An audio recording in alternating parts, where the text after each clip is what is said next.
Hemelse Vader, ons is vandag hier omdat ons met totsiens sê, maar dit is nie vir ons maklik nie, dit kom nie vir ons maklik nie, dit is nie vir ons gemaklik nie. Ons vra dat U regtig ons net sal vashou in hierdie dag. Hou vir Neil en kinders en die kleinkinders, familie, vriende, sommer net styf vas vandag asseblief, Here. Amen. Net so een of twee praktiese reëlings. Ek gaan nou vir ons 'n lied speel. Miskien net gou die ouens wat Facebook live is. Julle sal agterkom die musiek is gemute en dit moet ongelukkig gebeur. Daar's kopiereg vereistes wat ons moet nakom vir Facebook en op YouTube. So vergewe ons daarvoor, maar die res van die pratery behoort julle alles te kan volg. Julle is so welkom. Vir die res van ons gaan nou 'n video sommer luister na 'n song. En dan gaan ons geleentheid gee vir die bedanking. Shamaine, waar is dit nou? Hierso Shamaine. En Sandra, waar is jy? Sandra gaan die Hildeblyk doen. En dan gaan ons na so 'n video insetsel kyk van Debbie se lewe. En dan gaan ek aan met die res van die preek. Dis 'n roudiens wat beteken dat dit baie keer 'n bietjie stomp kan eindig. As ons nou klaar gepreek het, dan gaan ons nou en drink koffie en tee en dit eindig so half stomp terwyl as mense 'n begrafnis gehad het. Want mense by die graf gestaan en die kus gesak en jy kon so 'n stukkie closure kry. So ek gaan so reël dat as ons die laaste song speel, dan kan jy rustig vorentoe kom en sommer net kom blomblare hier op die kussie sit as 'n soort van 'n laaste stukkie closure. Anders eindig dit so stomp. Dan kan mense 'n bietjie afsluiting kry. Heel aan die einde met die laaste lied gaan ek dan kans gee dat almal rustig kan kom. Ek gaan eers vir die naaste familie gee en dan die res van ons kan volg. As ons dan nie klaar is hier binnekant en jy het klaar die blommetjies geplaas, dan is jy welkom buitekant te beweeg. In die foyer is gereed gemaak vir tee en koffie en ons kan die tafeltjies uitskuif buitekant toe ook as dit nie sou reën nie, maar jy is so welkom om bietjie saam te kuier as familie en vriende. Dis nou ons nogal sleg, ons lewende deur mekaar in 'n vinnige lewe waar ons min tyd kry om met mekaar kontak te maak en baie keer is ons so half onmenslik oor kom ons gaan net aan met die lewe. Dis nie so erg nie, kom ons gaan net aan. Ons gaan werk weer volgende week en ons begin weer aan met gaan familie en dis is okay, maar dis ook nie okay nie. Ons het mekaar regtig waar nodig en daar's net twee plekke en twee geleenthede wat 'n mens regtig kry om by mekaar betrokke te raak. Een is troues, maar dis deesdae so duur, jy nooi net 'n paar mense uit. Dit wil nie meer daai ding nie. Maar begrafnis is die ander plek waar ons regtig waar sommer net betrokke by mekaar moet wees. So moenie te vinnig huis toe gaan nie. Bly rustig en kuier saam met Neil hulle. Ek dink Neil, ek praat maar uit jou mond uit, maar ek gaan dit maar sê en jy my maar verkwalik daarna is okay. Maar moenie ophou om hom te stalk nie. Tot nou toe het almal ge-WhatsApp en gebel en betrokke geraak en dan raak dit nou hier oor die naweek stil. Moenie ophou nie asseblief. Hulle het julle gebede en ondersteuning regtig waar nodig. So as jy nou 'n bordjie eetgoed gebring het voor vandag, moenie volgende week dit nie doen nie. Hy kan nie kos maak nie. So asseblief help hom asseblief. Dis nodig dat ons net regtig met mekaar betrokke te wees. Mens mis vir Debbie incredible baie. Hy en die kinders waarskynlik by verre die meeste moet hulle nie alleen los nie. Kom ons sit so met rustig en dan luister ons na die eerste lied. Ek dink ek het net die verkeerde volgorde, so gee my net kans net gou die regte lied speel. Ek gaan dan nou die lied van Jonita eers speel.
Sandra, kan ek vir jou eerste kans gee om die huldeblyk te doen en dan Charmaine gaan ek vir jou kans gee vir die bedankings.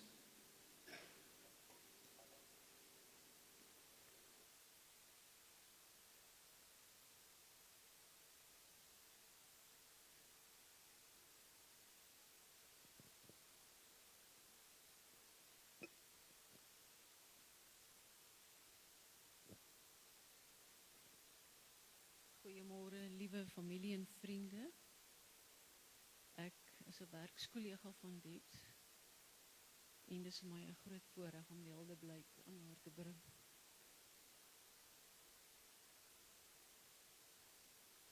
Om saam te onthou. Eintlik sou ons kon volstaan met die familiebriefies en dit deur te lees. Want dit spreek boekdele van wie Debs is. Ek het gedink om die ander kant van Debs, wat ons as haar werksfamilie ervaar, met julle te kom deel.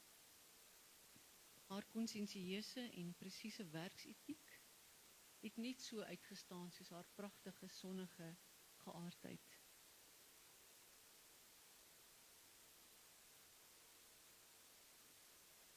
Debs het by Point of Sale gewerk al haar tyd daar by ons.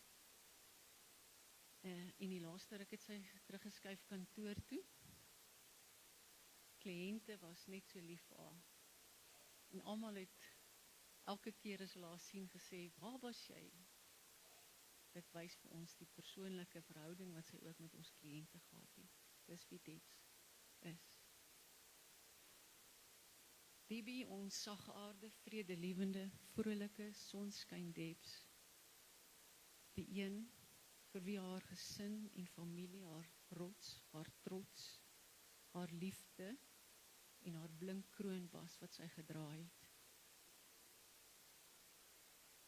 Sy het daagliks, weet nie 1 of 2 keer dalk, vir mamma moeder gebel, om te hoor of sy daarom nog reg en oukei is. Debs se pragtige verhouding met haar kinders, en die kinders se lag en grap liefde, wanneer hulle elke dag met haar gevideocall het, het my die meeste aan die hart gegryp van ons Debs. So kon jy duidelik sien en hoor dat sy hulle vriendin, hulle liefdevolle mamma, hulle trooster en haar groot vertroueling was.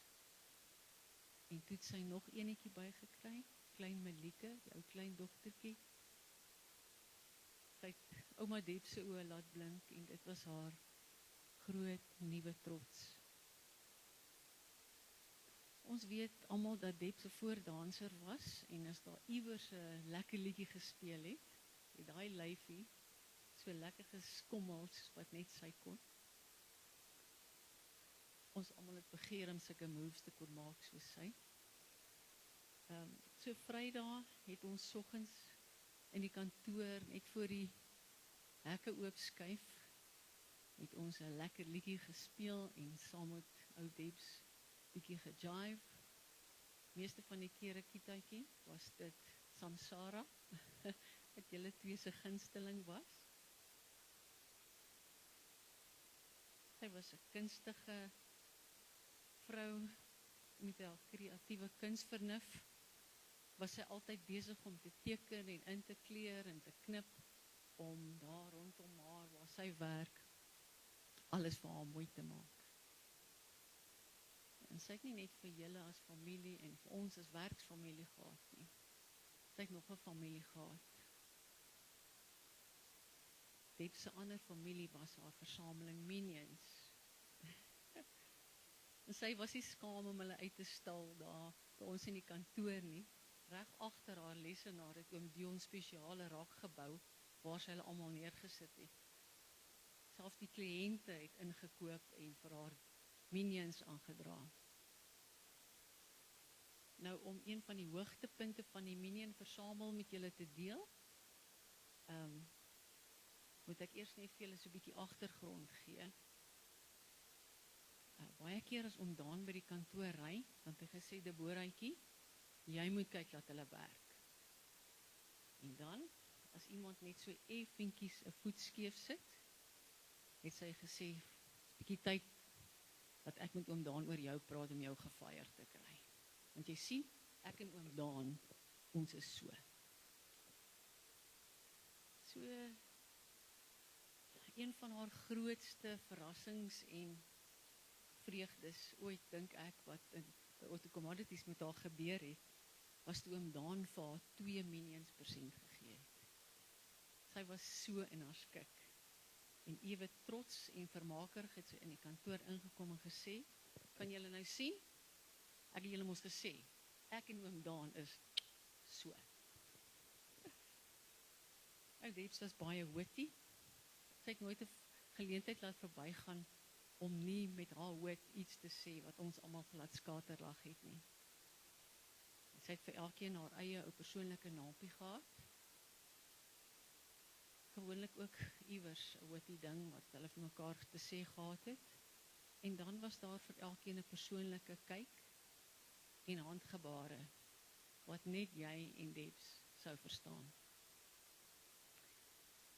Hier het ek nou nog 'n paar briefies wat ek net graag wil voorlees, wat van haar kollegas geskryf het, as julle my sal vergun om dit te doen. Liefste Debs, my vroukie, gaan jou vir altyd mis, en veral ons inside jokes en die saamlag. Moes altyd net vinnig kom saamlag wanneer jy Friends gekyk het. Wie gaan nou kom sweets bedel? Ek mis jou. Rus sag sonder pyn, my beste vriendin, lief jou vir altyd so net. Debs, ons gaan jou geweldig mis.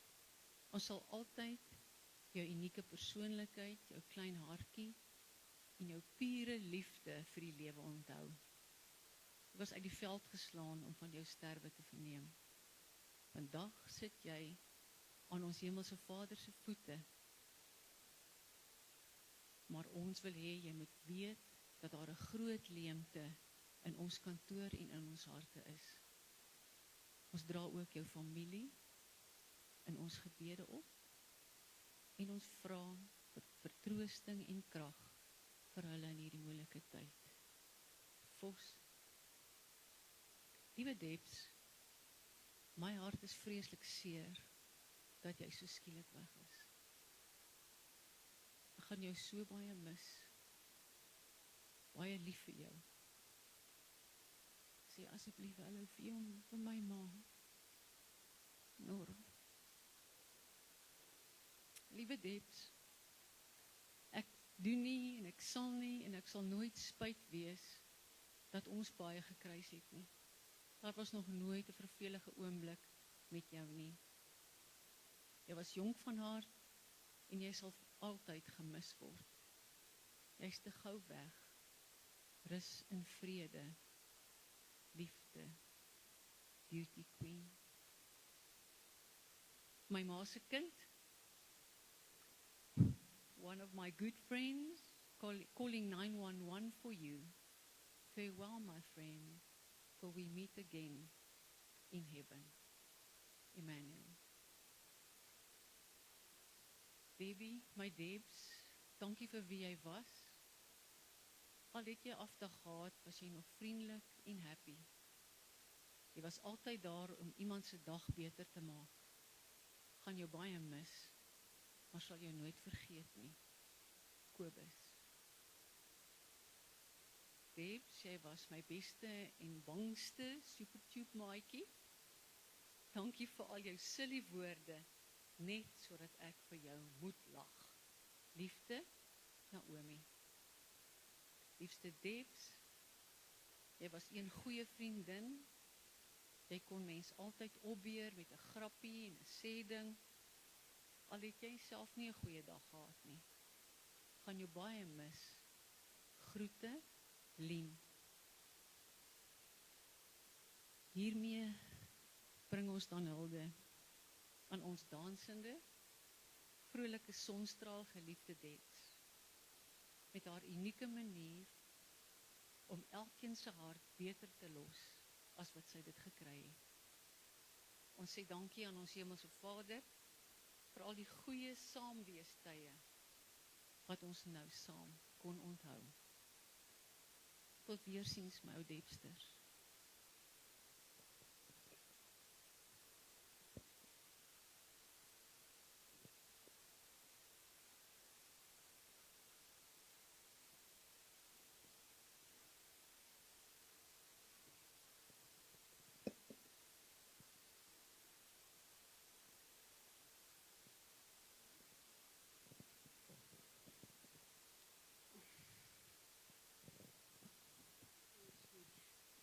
Ek wil dankie sê aan Dominee Gerard vir die diens wat hy vandag vir ons doen. Dankie dat ons die kerk kan gebruik het. Dankie aan die begrafenisondernemers dat hulle so mooi na my Deus kyk het.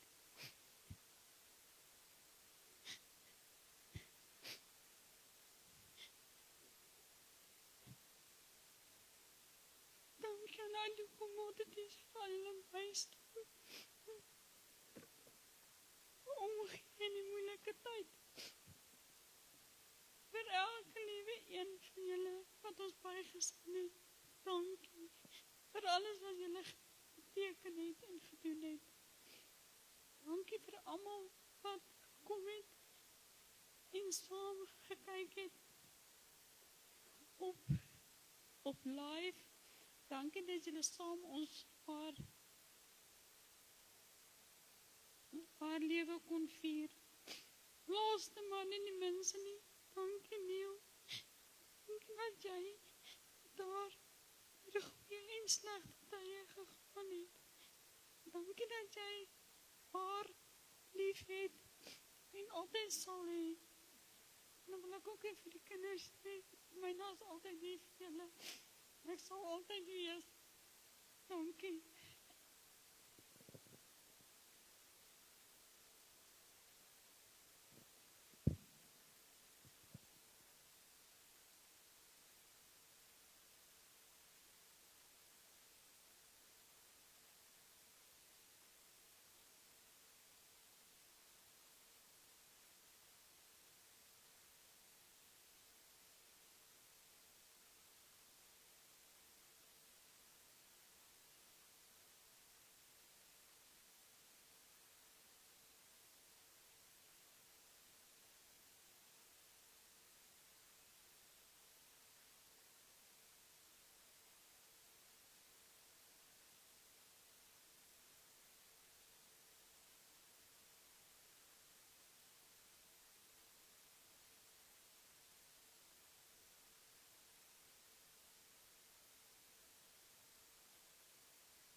So ek is 'n oupa van 3 kleinkinders. Die jongste is nou gister 'n maand gewees.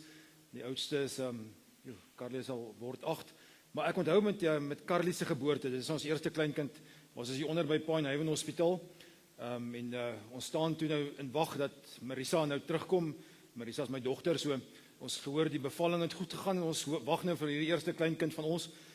Daar's 3 oupas en 3 oumas en Casper, my skoonseun. So ons 7 staan nou in wag en hier kom Marisa toe teruggestoot en daar's so 'n suster, so 'n Indiër suster wat vir klein Carly nou saambring, maar sy is so toegedraai en hulle is so toegedraai soos 'n mummy, nee, hulle so vasgedraai en die suster moet met Marisa help en sy kyk die klomp mans en vrouens so en sy besluit maar ek is die mees verantwoordelike of die jongste of ek weet nie wat nie, maar sy druk vir klein Carly in my arm. So nou staan oupa met hierdie klein, dis maar as lelik as hulle so gebore is, hè. Mense wil nou sê maar hulle is mooi, maar hulle word skielik vir jou mooi, maar hulle is mos nou maar gedruk en kom na 9 maande uit die baarmoeder so en ons mans is mos nie heeltemal gebou vir hierdie ding van kinders vashou nie. Ons het nou nie pop gespeel nie, so jy weet nie heeltemal hoe hou mens hierdie klein dingetjie vas. Want as hy nou hierso val, nee, dan gaan jy die sielkundige rekening vir die res van jou lewe moet betaal. So jy hou nou hierdie so half lomperig hierdie klein mensie vas. Maar sy is woelig, sy is bedrywig en sy wrimmel haarself so uit hierdie kombersie uit en daar's 'n foto daarvan. Ek sien net so klein handjie wat uitkom en so om oupa se vinger vat. Dis net toe chunk ek, hè. Want toe besef ek maak nie saak wat geleerdes daaroor sê nie, maar geboorte is God at work. Dis 'n miracle. Ons kan nie anders verduidelik nie dat daai een spermpie en 'n eiersel bymekaar uitkom en vashegting en seldeling en girls, julle sal nou verstaan van hoe die ongemak van swangerskap, daai eerste 3 maande se naarigheid en dan die tweede 3 maande waar jy die boepie so begin wys en dan die laaste 3 maande se ongemak wat jy kan nie sit nie, jy kan nie lê nie, jy kan nie staan nie, jy kan nie karry nie, jy kan niks doen nie, maar jy weet iets gebeur en dan gebeur hierdie ding wat ons geboorte noem, wat dit ekskuus, ek gaan nou sommer baie plat dit sê, maar mense mond hang oop, nê. Nie net vir die klein mensie, maar vir wat God gedoen het. En dan word ons groter. So kom ons sê, hierdie is geboorte. Dis waar alles begin, waar ons mond oop hang en sê, maar hoe is dit moontlik? Maar die wonderwerk stop nie daar nie. Sy gaan aan en hulle begin later kruip en begin later optrek teen goeters en loop en val en hardloop later en dan later gaan hulle eers voorskool toe, graad RR en graad 0 en ons nie van staan dit nie. En dan gaan hulle graad 1 toe en dan word hulle daar word hulle nogal slim so op laerskool en dan gaan hulle hoërskool toe en dan word hulle terrors en hulle word verlief ook iewerster en dit is natuurlik nie terwyl oupa leef nie gebeur dit nie, maar en dan gaan hulle uit die skool uit en dan begin hulle werk en studeer en trou hulle so waar eendag en die hele kinders en dan word hulle op 'n dag siek en vandag sit al voordat hulle eers 50 is gaan hulle dood.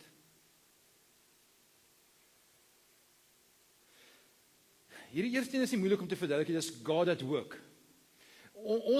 Ons probleem is, wat gebeur hierso? Wat het gebeur toe Debbie haar laaste asem uitgeblaas het? Waar was God gewees? As hy by geboorteuur daar was in 1979, hoekom was hy nie in 2026 ook daar gewees om haar net weer te recess en net aan te gaan met haar lewe nie? Was God afwesig gewees? Het God gesien, hoor hierso, daar's moeilikheid tussen Iran en Amerika en Israel, ek moet daar gaan intree en ek gaan ook op 'n manier 'n blinde oog moet gooi hierso in Suid-Afrika in Kreeusdorp, ek moet eers daar gaan help, of was hy dalk, en daar's dominees en pastore en profete, ek weet nie wat so goed is hulle self noem nie, wat sê maar, dis daar waar die duiwel die oorhand gekry het. Ouens, asseblief, kan ek net gou dit sê, en ek sê dit mind to mind, dis nie die waarheid hier hoor. Die dood is nie die duiwel die oorhand gekry het nie, dis selfs nie so dat die sonde die oorhand gekry het nie. En dit, die volgende woorde sê ek vir my, vir julle as gelowiges. As jy vandag 'n ongelowige of 'n ander geloof aanhang, dan gaan jy nie verstaan nie en ek het respek daarvoor.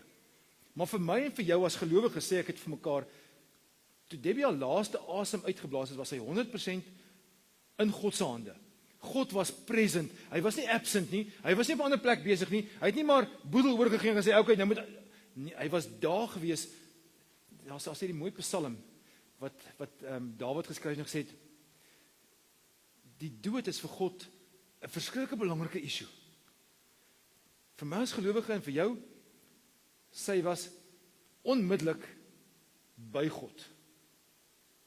Ja, dis amazing om te sê, vir gelowiges, ek is nou so 35 jaar lank 'n dominee, en daar's 2 soorte begrafnisse.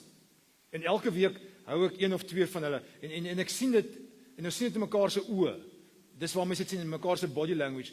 Daar's in al 2 soorte begrafnisse huil, en al 2 is soms kwaad, en al 2 is down, en voel stikkend, en voel 'n soort van 'n lae vlak, en selfs 'n dieper vlak van depressie, en al 2 het dit, so is nie as hulle verskil van mekaar nie, maar by die een is daar 'n hoopvolheid, en by die ander is daar 'n hooploosheid.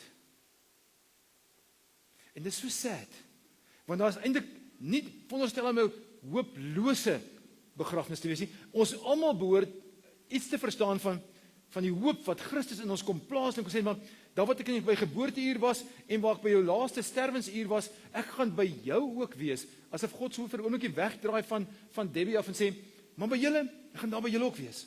Ek gaan hier wees, as julle vandag stikkend en flenters is, en voel maar, niks maak sin nie.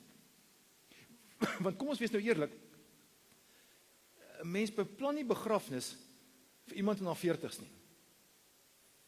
Veral nie met 'n soort van 'n ongesteldheid soos wat sy gesterf het nie.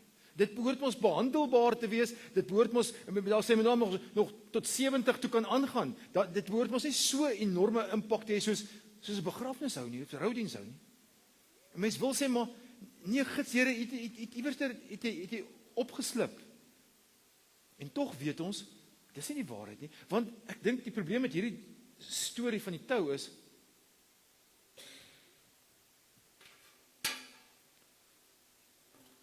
ons lewe is eintlik net so lank. Ek moet 2 goeders vandag vir jou sê, en ek gaan dit aan die hand van vrae vir jou stel. Iewers het ons 'n fout gemaak en gedink die lewe is lank, tot jy 70, 80, 90 jaar oud word. Vandag is dalk 'n reminder dat die lewe net so kort is. As jy iewers weer by die begrafplaas kom, gaan stap 'n bietjie deur die kopstukke daarso en kyk 'n bietjie, daar's 'n geboortedatum en 'n sterfdatum. En tussen die 2 datums is daar so 'n klein streepie. Daai klein streepie is jou hele lewe, dis hierdie ding. Dis nie jou hele lewe word gereduseer tot so klein stukkie. En iewers het ons die idee gekry, eintlik nee, ons gaan lewe gaan aanhou, en moenie vir my sê dit is nie so nie, dit is so, ons werk so. Ons dink, ag nee, wat môre is nog 'n dag. Ek sal volgende jaar sal ek weer betrokke raak by daai een of daai ene. Ek is nog okay. En dit is eintlik net so kort. Ek weet nie of jy dit weet nie, maar jou tweede paycheck is al lank al verby. 4 jaar. Jy is al op pad na jou derde een, en hy kan nie vinniger kom as hy kom nie. Want ons is net so, en is Kersfees, nuwe jaar 2025 is verby. Ons is op pad 2027 met 'n dolle vaart, en ek as dominee sien dit in my lidmate raak. Ek sien raak het hulle in die begin van Maart maand al moeg is. Want ons hardloop en ons hol. En ons dink, ons nog 'n lang lewe, jy het net so kort lewe, so hier is my eerste vraag. Wat gebeur as jy vanaand jou oë vir ou laas toemaak? En as jy voel maar jy is nog te jonk, remind ek jou aan Debbie se lewe, wat ook nog jonk was. En hier is my versigtiging, hier is my wens. Ek bid dat jy aan God vasgemaak sal wees, want as ons laaste asem uitblaas, moet ons by God wees. Ek wil dit nie sê nie, maar ek gaan dit tog sê. En ek dink dit sal my taak as dominee versaak as ek dit nie sê nie. Daar's net een van twee plekke waar jy jou oë oopmaak na hierdie lewe. En vir al twee gaan jy vir ewig lewe. Die een is in die hel, en moenie dink, jy gaan dood en jy gaan dit nie beleef nie. Dit gaan letterlik hel wees. En ek weet nie hoe die plek lyk nie, ek verstaan nie heeltemal hoe die prentjies af is nie, maar het klink vir my, dis nie 'n lekker plek nie. Of, jy gaan in die hemel jou oë oopmaak. En daarom is my eerste vraag, is jy en God in 'n verhouding?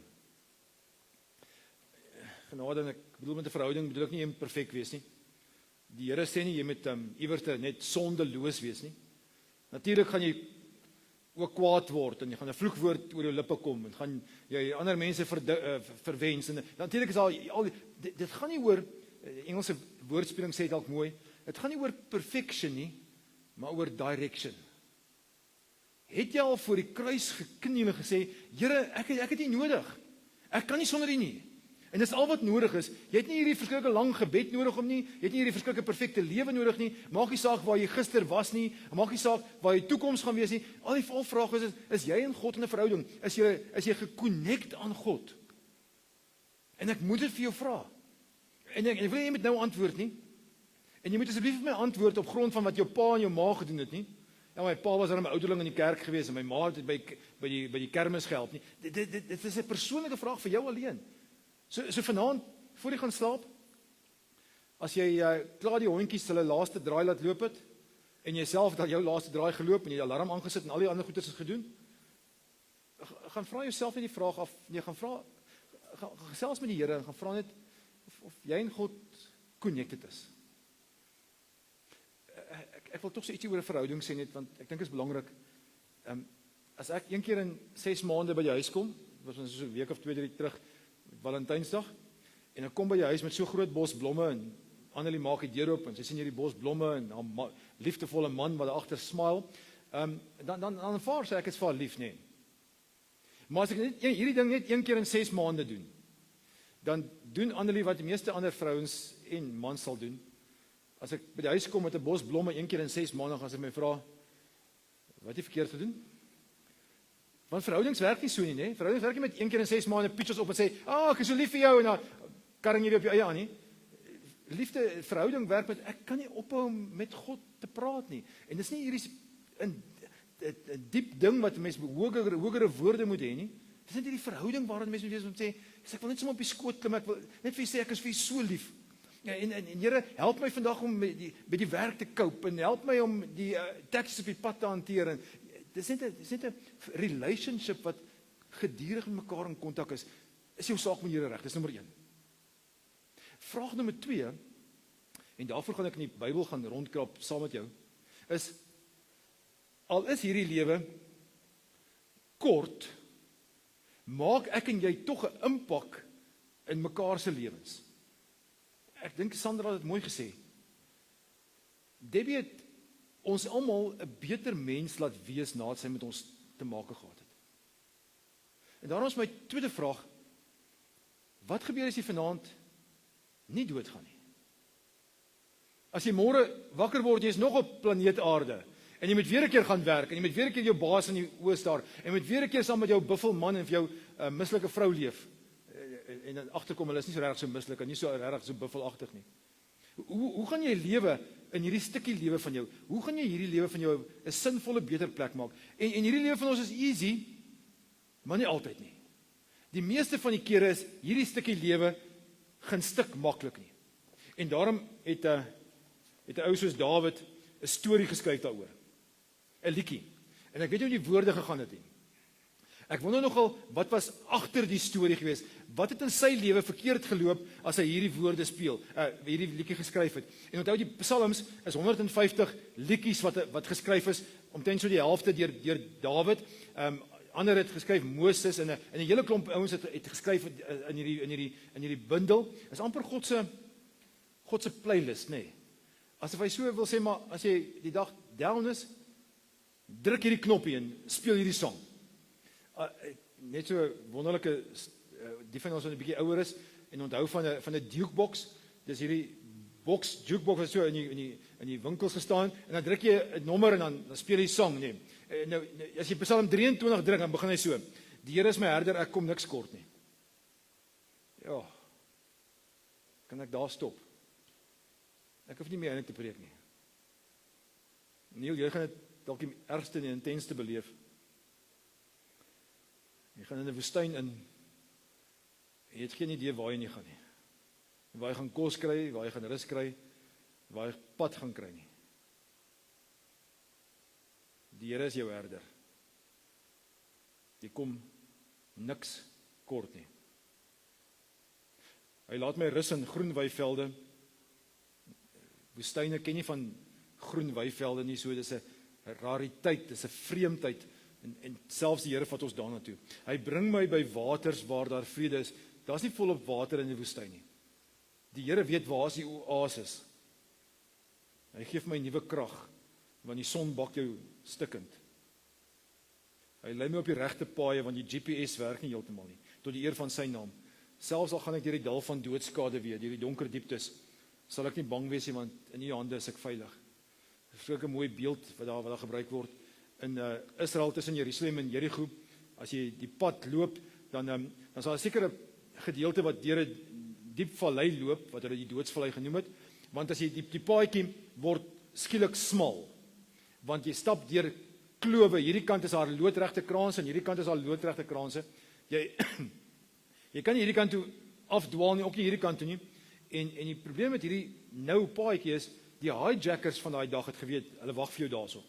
Hulle gaan jou kaap daarso. So as jy daar deurstap, dan weet jy jou lewe is in gevaar. Die verhaal wat ons in Lukas lees van die barmhartige Samaritaan het waarskynlik daar afgespeel, dat die ou daar se oorval is deur die rowers. So eintlik staan daar so, selfs vir jou, maar ek is in die moeilikheid. Sê God, jy is in my hand. Ek sê jou dra. Daar's 'n mooi liedjie wat in die Amerikaanse wêreld eintlik ontstaan het en toe later oorgeblaas is na Suid-Afrika toe. Hy het ontstaan in die suidelike gedeelte van Amerika wat ons die Bible Belt noem. En dit was so 'n tipiese Afro-American song. So as jy die prentjie in jou kop kry van hoe dit gelyk het, jy stap so in die veld, dan skielik is daar hierdie oop stuk veld met hierdie spierwit kerkie wat so in die middel staan. Amper so in die movies.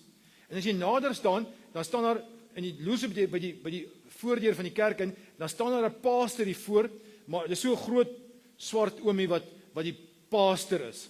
En hy het gewoonlik 'n spierwit pak aan met so 'n bright pink sakdoekie wat jy uitsteek en 'n selfde kleur das, of dit kan blou wees, maak nie saak nie, maar hy het in sy ander hand hy nog 'n sakdoek, maar dis sommer so opgevrommeld en wat hy die sweet, want hulle preek dat die sweet en die spoeg spat. En agter hom 'n klomp tannies gestaan. Almal in sulke spierwit rokke. Want die pastor het 'n wit pak aan, soos hulle moet wit rokke aan hê. En hulle het sulke so blou of selfde kleur as wat die pastor se das se sakdoekie was, selfde kleur voorhangsel wat hulle oorlaang. En dan was daar die mamma, die pastor se vrou.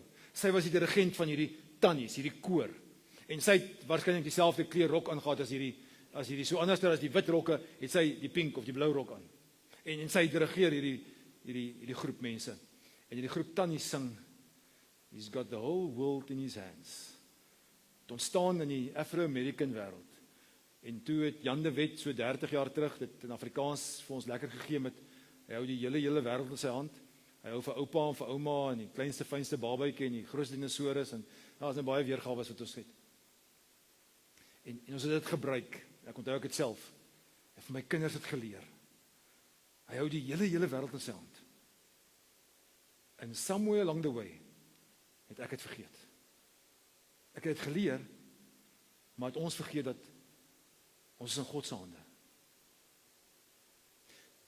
Psalm 23 sê presies dit. Hierdie is 'n woestyntyd, hè. Ja, as ek ouens wat al gewerk het ons oor hierdie goeders en ek moet so 'n bietjie met jou deel. Die ouens sê vir ons as jy in hierdie woestyn ingaan, waar jy nou is, waar mense nie weet wat se kant herwaarts of derwaarts nie, dan gaan jy weet, dan gaan jy huil. Jy gaan trane hê en jy gaan vloei en is okay. Ek weet nie hoekom nie, maar dit is okay as dogtertjies huil, nee, dames. Maar seentjies, nee. Cowboys don't cry, het Naas Botha gesê. Ek is nie 'n blou bil nie en ek sal nooit 'n blou bil wees nie. En ek trust hom ook nie. Ek trust nie van Naas Boot en hy het vir ons te veel wedstryde gekos. Maar ek trust eerder 'n ou soos Nathaniel. Ek dink hy het ooit 'n rugbybal in sy hand vasgehou nie. Maar hy sê ons mans moet bietjie in touch kom met ons feminine side. En ek dink hy's reg. Ek dink daar's sekere emosies wat ons net moet beleef en jy moet huil daaroor. So daar's niks fout daarmee nie. Ons mans mag ook huil. Dit is nie 'n mooi gesig altyd nie, maar is okay. Ek het nogal in COVID tyd, dit was 'n horrible tyd by ons in die gemeente. Ons het in daai Delta variant tyd het ek 50 begrafnisse in 60 dae gedoen. Dit was horrible. Elke dag een, party dae selfs 2 gedoen. Wat regtig horrible was. En om myself so 'n bietjie meer skiel te maak oor hoe hanteer mense dit alles, het ek gaan nalees en 'n klomp sielkundige en teologiese artikels gaan lees en ek het toe in een mediese tydskrif die volgende gehoor. Hulle sê daar's sekere toksiese stowwe, gifstowwe in jou liggaam wat jy net ontslaaf van kan raak deur jou traankliere. Jy kan nie uitsweet nie, jy kan nie uit urineer nie, jy moet dit uithuil. En daarom bly baie mans weg daarvan, want ons hou nie van huil nie, maar dis eintlik gesond vir jou. Dis voordelig, dis medies voordelig vir jou om te huil. Jy moet huil, dis goed. 'n tweede soort van emosie wat jy in hierdie tyd kan beleef, is die emosie van, kom ons noem dit nou maar depressie. Ek wil nie regtig die woord depressie dan koppel nie, want dit klink so of jy sielkundige of psigiatriese hulp nodig het, maar dis so, kom ons noem dit 'n lae vlak van, ek voel net nie lus vir die lewe nie. Ek moet aangaan, maar ek voel nie lus om te gaan werk nie, ek voel sommer net down and out. En dit is fyn, jy mag maar. Kan ek net met ons ander praat? Ons is so ongemaklik met hierdie ding van huil, maar ook met depressie. Ons hou nie van iemand wat down is nie. Kom hier is vir jou blommetjie, kom ek vertel jou 'n joke. Kom ons gaan stap 'n bietjie in die veld en ons maak so al die veld is vrolik. Dit is nie heeltemal so maklik nie. Ek dink nie ons moet so vinnig daar verbygaan nie. Of ons ultimate, nee jongens, moet vir jou medikasie gaan kry. Jy moet dan 'n Urbanol op die beste of iets heel wat ergers kry om met hierdie down gevoel te hanteer, want jy moenie down wees nie. Daar's sekere moments wat ons net moet down wees. Dis fyn. Daar's niks fout daarmee nie. En dalk moet ons nie vir mekaar net blommetjies aandra nie. Ek gaan nou 'n storie vertel wat ek dink dit dalk die beste verduidelik.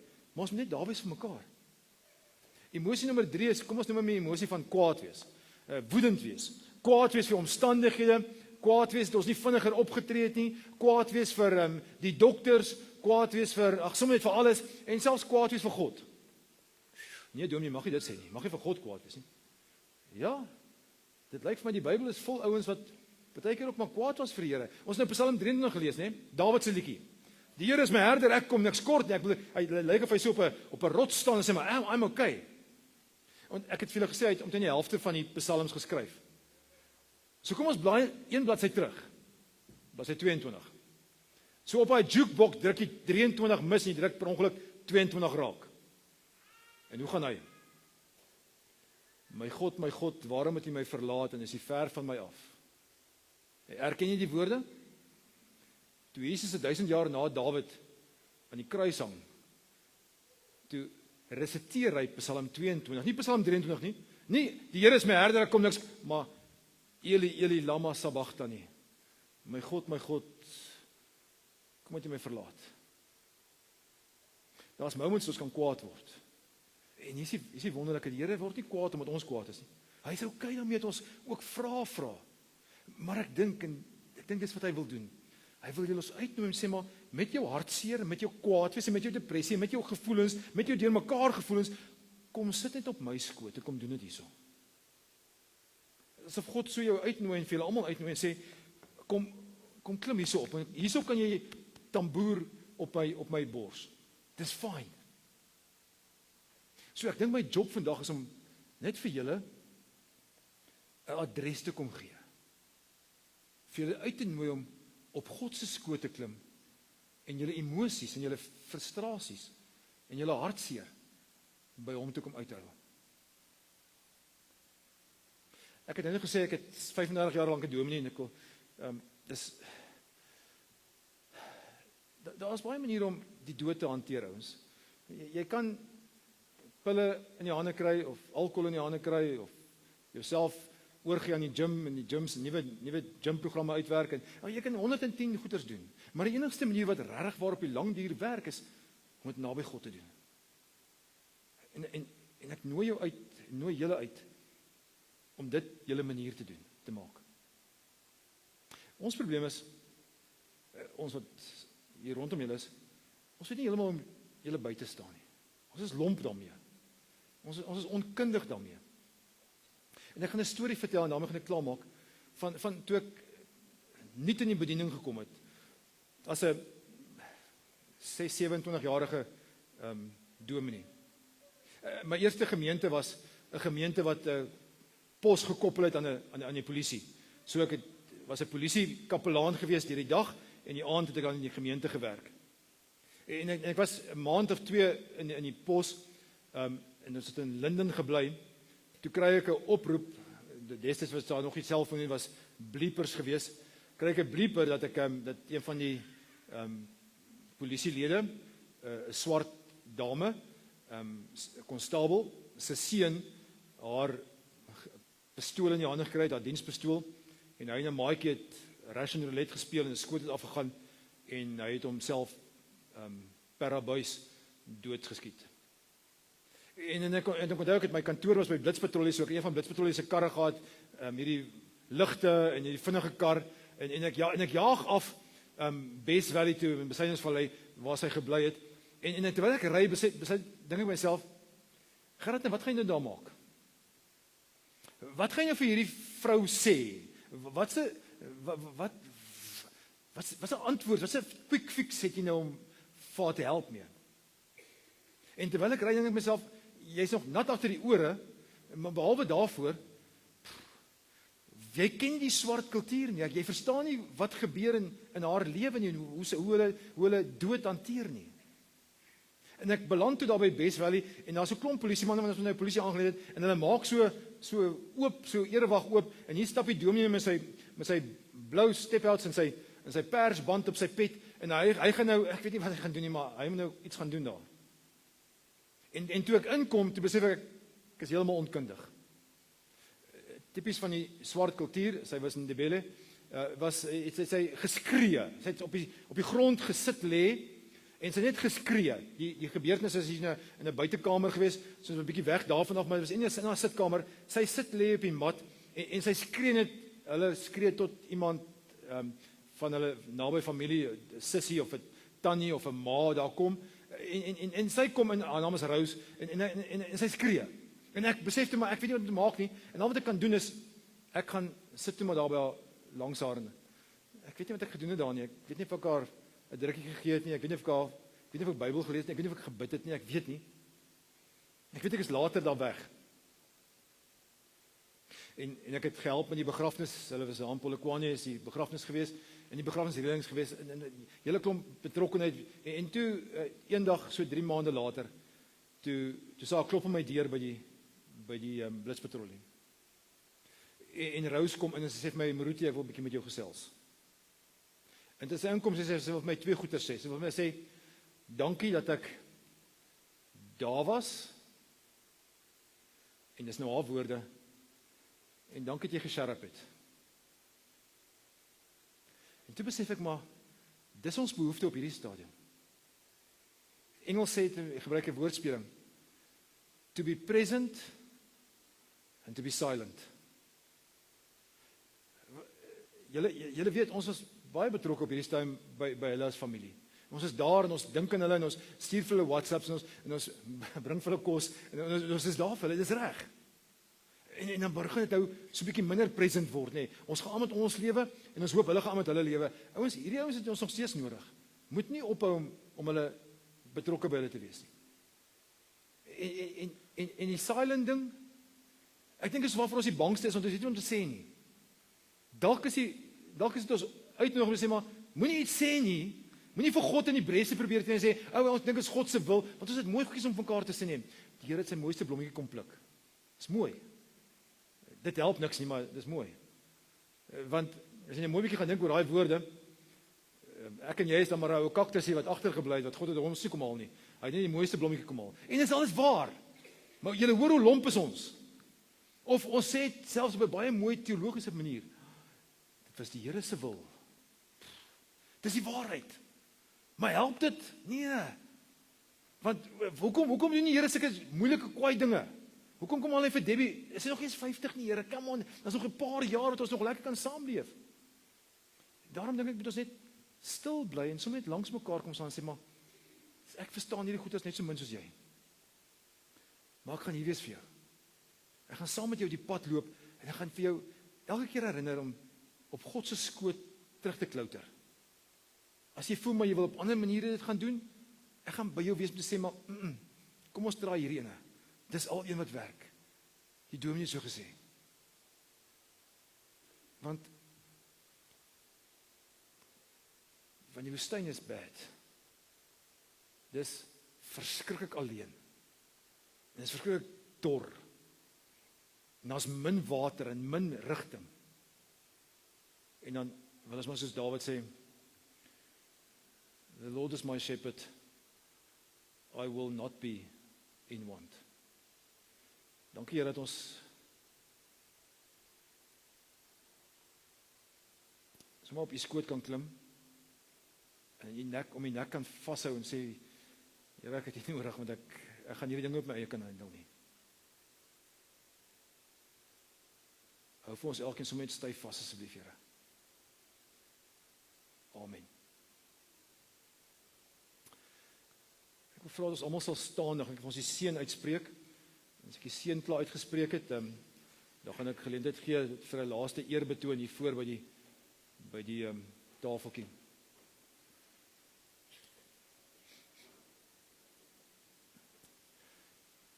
Om die seën uit te spreek is nou maar nie die baie ouens dink is my die laaste sinnetjie van die diens, maar dis veel meer as dit. Dis reg 1% wat die Here vir jou kom gee. So jy mag met jou hande so staan dat die Here vir jou kom gee. Ek is maar die segsman van die Here wat vir jou sê die Here se genade en sy liefde gaan by jou wees. Hy sal jou dra. Vir al die kere wat mens voel maar jy kan nie. Niemand gaan my dra nie. En vat hierdie persent van God se genade en gaan leef daarmee. Amen. Ek gaan nou die laaste lied speel en dan gaan ek vir u kans gee om sommer vorentoe te beweeg. Kom ons gee eers vir die naaste familie kans en dan kan die res van ons volg.